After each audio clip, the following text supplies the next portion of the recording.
Hello दोस्तों, आज के इस वीडियो में हम बात करेंगे होम डिस्ट्रिक्ट के रिगार्डिंग। जो भी क्वेश्चन इंटरव्यू में पुटअप होते हैं वो कैसे होंगे, वो क्वेश्चन किस पे बेस होते हैं। एक्चुअल में देखिए, जो अपना होम डिस्ट्रिक्ट है उसकी स्थापना, उसमें कोई फेमस रिवर, कोई फेमस प्लेयर हो, कोई फेमस एक्टर हो, कोई फेमस बांध, बावड़ी, तालाब या जो भी हो वहाँ पे, तो उसी के बेस पे क्वेश्चन होते हैं। और इस वीडियो में हम बात करेंगे टोंक के रिगार्डिंग, यानी टोंक की स्थापना, टोंक के प्राचीन नाम, टोंक के बांध, जितने भी है वो सारे क्वेश्चन यहाँ पे पुटअप करने वाले हैं, ताकि इंटरव्यू के दौरान जो भी अगर क्वेश्चन अपने से पुटअप हो तो वो अपने को वहां पे किसी प्रॉब्लम को फेस नहीं करना पड़े। देखिए, फर्स्ट अगर बात करें टोंक की स्थापना को लेके, तो जयपुर में जब अकबर का आधिपत्य था, तो अकबर का जो सेनापति था मिर्जा राजा मानसिंह, उन्होंने क्या किया, टोंक के आसपास के क्षेत्र के जो टोटल जो 12 गांव थे, उस टाइम टोंक तो नाम था नहीं, लेकिन उस क्षेत्र के जो टोटल 12 गांव थे उन पे अपना अधिकार कर लिया। उन 12 गांवों के अंदर 2 गांव थे, टोरा और टोकरी, टोरा एंड टोंकरी। तो इन टोरा और टोंकरी प्लस 10 अन्य गांव, इन सब पे मिर्जा राजा मानसिंह ने अपना अधिकार कर लिया और बाद में उन्होंने क्या किया, भोला ब्राह्मण को भेंट कर दिया। कालांतर में जो टोंकरी नामक जो गांव था, इसी के बेस पे अपना जो नाम था टोंक, ये पड़ा। जब बाद में अंग्रेजों ने अधिकार किया, तो उस टाइम पे अंग्रेजों ने क्या किया, टोंक को एक रियासत बनाई। तो अंग्रेजों द्वारा निर्मित ये कौन सी हो गई, दूसरी रियासत। फर्स्ट है झालावाड़, अंग्रेजों द्वारा निर्मित फर्स्ट रियासत है झालावाड़ और दूसरी है टोंक। नेक्स्ट देखिए, 1817 ईस्वी के अंदर ईस्ट इंडिया कंपनी से संधि हुई और संधि शर्तों के तहत जसवंत सिंह होलकर से टोंक रियासत चली गई अमीर खां पिंडारी के पास। तब से अमीर खां पिंडारी को क्या बोलते हैं, टोंक का संस्थापक बोलते हैं। नेक्स्ट देखिए, टोंक एकमात्र मुस्लिम रियासत थी। जितनी भी रियासतें उनके पास उस टाइम कितनी थी, 19 रियासतें, 3 ठिकाने और एक था चीफ कमिश्नर क्षेत्र। 3 ठिकानों के अंदर एक ठिकाना था लावा, और लावा पड़ता था उस टाइम पे टोंक में। देखिए, टोंक रियासत का जो विलय हुआ था राजस्थान के एकीकरण के अंदर, वो हुआ था दूसरे चरण के अंदर, और दूसरा चरण हुआ था 25 मार्च 1948 को। बात करें राजस्थान के एकीकरण की, तो राजस्थान का एकीकरण स्टार्ट हुआ था 18 मार्च 1948 से और समाप्त हुआ था 1 नवंबर 1956 को। यानी टोटल कितना टाइम लगा, 8 वर्ष 7 माह और 14 दिन। जब टोंक रियासत का विलय हुआ दूसरे चरण में, तो उस टाइम पे इसका नाम रखा गया था पूर्व राजस्थान, पूर्व राजस्थान।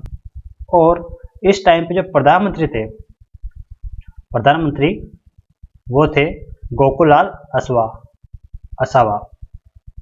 प्रधानमंत्री कौन थे, गोकुलाल असावा। और राजधानी उस टाइम पे बनाई गई थी कोटा को, राजधानी थी उस टाइम पे कोटा। देखिए, एक चीज यहाँ पे याद क्या रखनी है अपने को, एक तो ये अंग्रेजों द्वारा निर्मित दूसरी रियासत थी, फर्स्ट थी झालावाड़। राजस्थान का जो एकीकरण था उसके अंदर टोंक का विलय हुआ था दूसरे चरण के अंदर, और उस टाइम पे जो प्रधानमंत्री थे वो थे गोकुलाल असावा। ठीक है, एक चीज और याद रखनी है यहाँ पे, जो राजस्थान के लोह पुरुष है, यहाँ लिख रहा हूं ऊपर, राजस्थान का लोह पुरुष, वो किसको कहते हैं, वो कहते हैं दामोदर लाल व्यास। दामोदर लाल व्यास, जो दामोदर लाल व्यास है ये भी कहाँ के हैं, ये भी टोंक से बिलोंग करते हैं। नेक्स्ट देखिए, बात करेगा टोंक के प्राचीन नाम की, तो टोंक के प्राचीन नाम थे प्राचीन भारत का टाटानगर। प्राचीन भारत टाटानगर इसलिए बोलते हैं क्योंकि टोंक के अंदर लोहा एश के भंडार पाए गए, प्लस यहाँ पे 3000 से अधिक चांदी के सिक्के मिले। इस वजह से टोंक को बोलते हैं प्राचीन भारत का टाटानगर। एक बोला जाता है नमदों का शहर, जो नमदी जो फेमस है वो है टोंक के फेमस, इस वजह से बोलते हैं नमदों का शहर। राजस्थान का लखनऊ, लखनऊ इसलिए बोलते हैं राजस्थान लखनऊ क्योंकि जो नवाब थे वो कहाँ के फेमस थे, लखनऊ के। नवाब थे लखनऊ के, और टोंक को नवाबों की नगरी बोलते हैं, इसलिए नवाबों की नगरी या राजस्थान का लखनऊ। नेक्स्ट जो नाम है वो है हिंदू मुस्लिम एकता का मस्कन, क्योंकि यहाँ पे हिंदू और मुस्लिम भाईचारे के साथ रहते हैं। नेक्स्ट है रेड। रेड एक सभ्यता भी थी जो ढील नदी के किनारे थी। कहाँ पे, ढील नदी के किनारे। तो ये तो क्या प्राचीन नाम की बात। नेक्स्ट देखिए टोंक के अंदर विशेष क्या क्या है। टोंक में है एक हाड़ी रानी की बावड़ी और संत पिपा की गुफा। ये दोनों है टोडा रायसिंह के अंदर, टोडा रायसिंह के अंदर। जो हाड़ी रानी की बावड़ी है इसमें 1000 से भी अधिक क्या है सीढ़ियाँ है, और संत पिपा की गुफा, ये दोनों है टोडा रायसिंह के अंदर। टोंक के एक संत है जिनका नाम है धन्ना जी, ये है धुवन गांव के अंदर, धुवन या दुआ, ये गांव है टोंक में, वहाँ के फेमस है। टोंक में एक नदी बहती है जिसका नाम है बनास नदी, और बनास नदी के ऊपर ही बिसरपुर बांध बनाया गया है। बात करें बनास नदी की, तो बनास नदी के ऊपर 3 त्रिवेणी संगम है। कितने हैं टोटल, 3 त्रिवेणी संगम, जो बिगोद, राजमहल और सवाई माधोपुर के अंदर है। बिगोद की अगर बात करें तो बिगोद के अंदर यहाँ पे 3 नदियाँ मिलती है। फर्स्ट है बनास, सेकंड है बेडज और मेनाल। ये 3 नदियाँ का संगम कहाँ पे, बिगोद में। राजमहल की अगर बात करें तो राजमहल में है बनास, डाई और खारी। यहीं पर ही क्या है, बिसरपुर बांध बनाया गया है। थर्ड अगर बात करें सवाई माधोपुर की, तो सवाई माधोपुर के अंदर बनास, चंबल और सीप नदी मिलती है, सीप। तो ये हो गया बनास नदी पे 3 त्रिवेणी संगम। और देखिए टोंक के अंदर एक जगह है राजमहल, और राजमहल का युद्ध भी फेमस है। जो युद्ध हुआ था वो था ईश्वरी सिंह और माधव सिंह के मध्य। इसके अंदर ईश्वरी सिंह विजय हुआ, और विजय के उपलक्ष्य में ईश्वरी सिंह ने ईसर लाट या सरगासूली का निर्माण कराया। कहाँ पे, जयपुर के अंदर, त्रिपोलिया बाजार के पीछे साइड। टोंक में एक चीज एक और है, मौलाना अब्दुल कलाम अरबी फारसी शोध संस्थान, ये भी टोंक में। यहाँ पे कुरान की कुछ आयतें रखी हुई है जो औरंगजेब और शाहजहां द्वारा लिखित है। अगर बात करें औरंगजेब द्वारा लिखित वो थी आलमगिरी कुरान। नेक्स्ट अगर बात करें शाहजहां द्वारा लिखित, वो थी कमाले कुरान। तो ये आलमगिरी और कमाले कुरान की कुछ आयतें हैं जो यहाँ पे रखी हुई है। कई जगह कमाले कुरान लिखा हुआ है और कई जगह कमली कुरान में लिखा हुआ है, कमली कुरान या कमाले कुरान। तो ये बात हो गई टोंक के अंदर विशेष की। नेक्स्ट देखिए टोंक के अंदर है सुनहरी कोठी और मुबारक महल। तो जो सुनहरी कोठी है, सुनहरी कोठी का मूल नाम है शीश महल। इसका मूल नाम था शीश महल,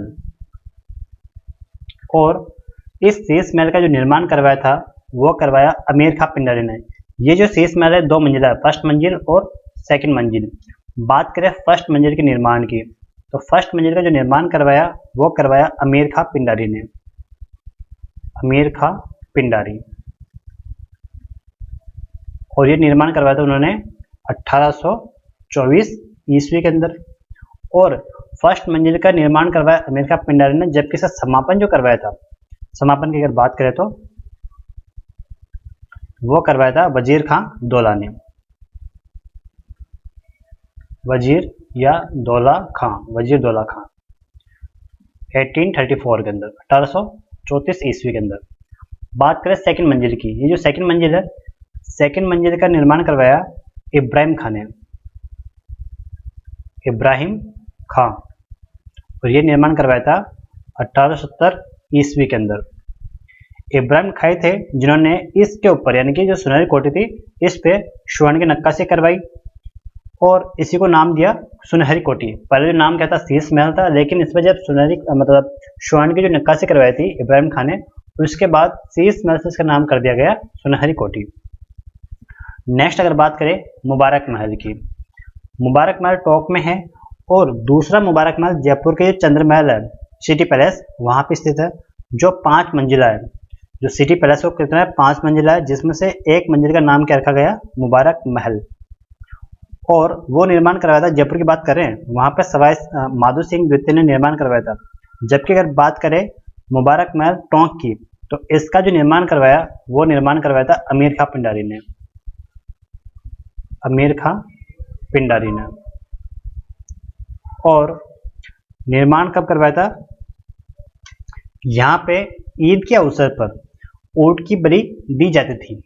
यानी मुबारक महल था, ये वजीर खां अमीर खां पिंडारी ने बनवाया था, किस लिए, ऊंट की कुर्बानी देने के लिए, जो ईद के अवसर पर दी जाती थी। नेक्स्ट देखिए, नेक्स्ट अगर हम बात करें बिसपुर बांध की, बिसपुर बांध बना हुआ है बनास नदी पे। ये जो पीछे जो नदी है ये कौन सी है, बनास नदी, बनास नदी। इसका निर्माण स्टार्ट हुआ था 1919 में और ख़त्म हुआ था 1999 के अंदर। टोटल जो कॉस्ट आई थी, कंस्ट्रक्शन कॉस्ट, वो आई थी 556 करोड़।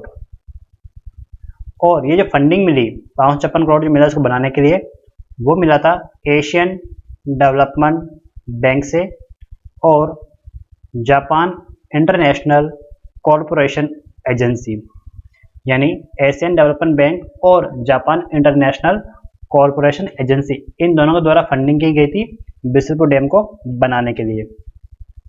बिसलपुर डैम से पेयजल सप्लाई होती है, प्लस सिंचाई के लिए वाटर सप्लाई होता है।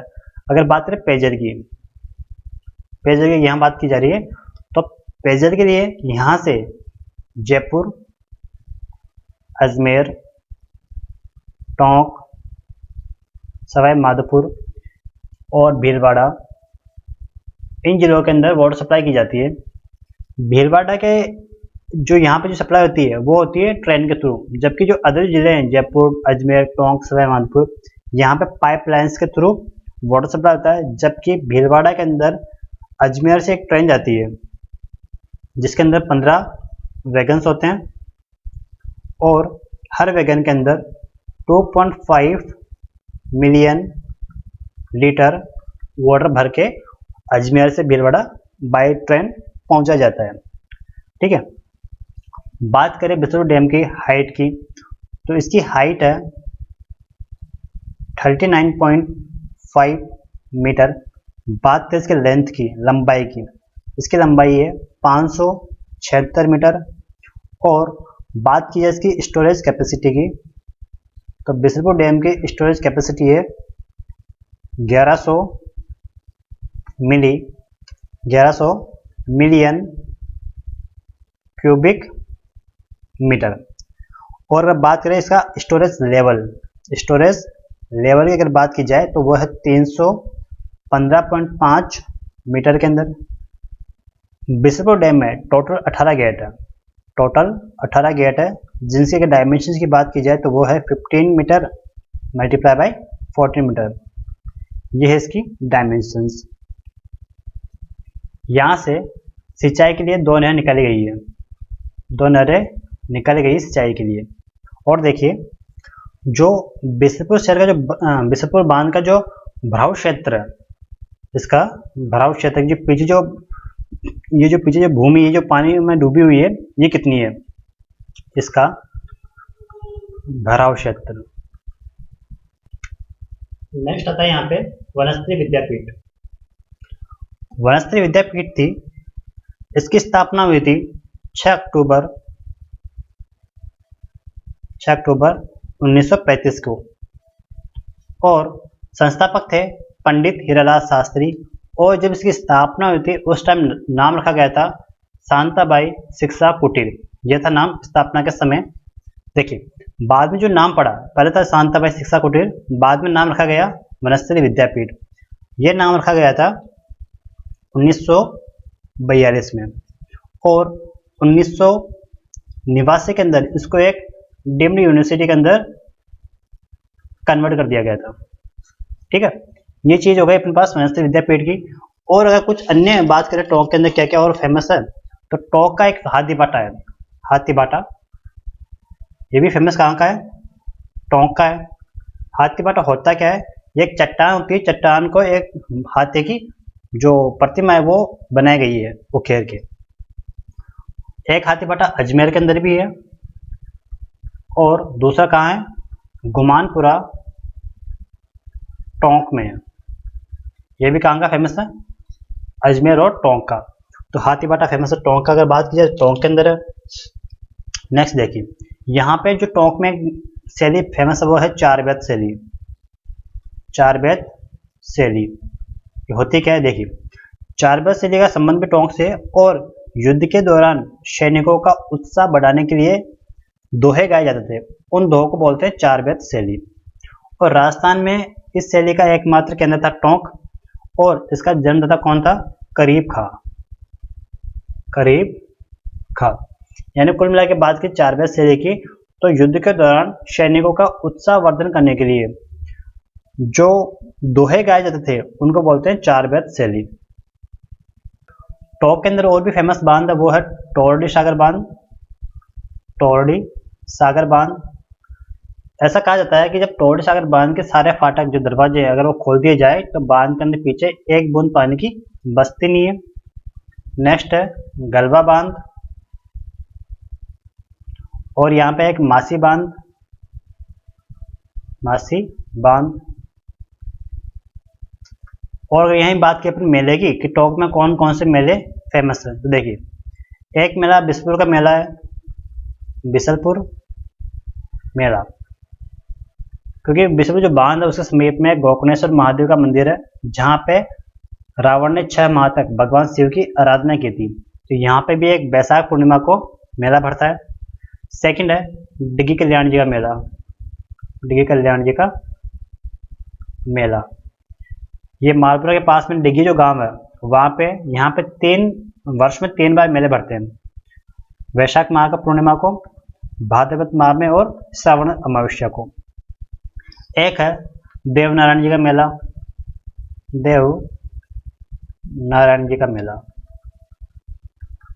ये देवधाम जोधपुरिया निवाई में, जहाँ भाद्रपद शुक्ल षष्ठी को और माघ पूर्णिमा को मेला लगता है। एक मुलानी मेला।